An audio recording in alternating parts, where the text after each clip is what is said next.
Unexplained infertility ಅಂತ ತುಂಬ ಕಾಮನಾಗಿ ನೋಡ್ತಾ ಇರ್ತೀವಿ.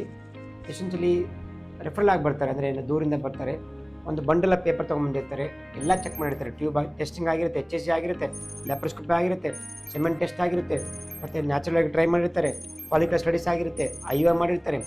ಏನೇ ಕಾರಣದಿಂದ ಎಲ್ಲೂ ಕಾರಣ ಗೊತ್ತೇ ಆಗೋದಿಲ್ಲ. ಅದನ್ನು ಕಂಡುಹಿಡಿಯೋಕ್ಕೆ ಇವಾಗೆಲ್ಲ ತುಂಬ ಡೀಪಾಗಿ ಚೆಕ್ ಮಾಡ್ತಾ ಇದ್ದೀವಿ. ಅಂದರೆ ಕೆಲವೊಂದು ಬಯೋಕೆಮಿಕಲ್ ಟೆಸ್ಟ್ ಮಾಡ್ತೀವಿ, ಹೈಯರ್ ಲೆವೆಲಲ್ಲಿ ಚೆಕ್ ಮಾಡ್ತೀವಿ, ಮತ್ತು ಮೈನ್ಯೂಟ್ ಥಿಂಗ್ಸ್ ಇರುತ್ತೆ, ಅದನ್ನು ಎದ್ದು ಕಾಣಿಸೋದಿಲ್ಲ ನಮಗೆ. ಮತ್ತು ಅದನ್ನು ಟೆಸ್ಟ್ ಮಾಡಿರ್ತಾರಲ್ಲ, ಎಲ್ಲಿ ಮಾಡಿರ್ತಾರೆ ಅಂತ ಗೊತ್ತಾಗಲ್ಲ, ಯಾವ ರೀತಿ ಮಾಡಿರ್ತಾರೆ ಅಂತ ಗೊತ್ತಾಗಲ್ಲ. ಸೊ ಅದನ್ನು ನಾವು ರಿಪೀಟ್ ಟೆಸ್ಟ್ ಮಾಡಿದಾಗ ಒಂದು ಸ್ಮಾಲ್ ಮೈನ್ಯೂಟ್ ಡಿಫೆಕ್ಟ್ ಇರುತ್ತೆ, ಅದನ್ನು ಕರೆಕ್ಷನ್ ಮಾಡಿದ ತಕ್ಷಣ ಅದನ್ನು ಮಗು ಆಗುತ್ತೆ. ಅದರಲ್ಲೂ ಪ್ರೆಗ್ನೆನ್ಸಿ ನಾವು ಮಾಡ್ತೀವಿ ಇಲ್ಲಿ. ಸೊ ಅದನ್ನು ಎಲ್ಲ ರಿಪೋರ್ಟ್ ತೊಗೊಂಬಂದು ಒಂದು ಆಡಿಟಿಂಗ್ ಮಾಡಿ ಹೇಗೆ ಹೋಗಬೇಕು ಅಂತ ಡಿಸ್ಕಸ್ ಮಾಡಿ ನಾವು ಟ್ರೀಟ್ಮೆಂಟ್ ಮಾಡ್ತೀವಿ.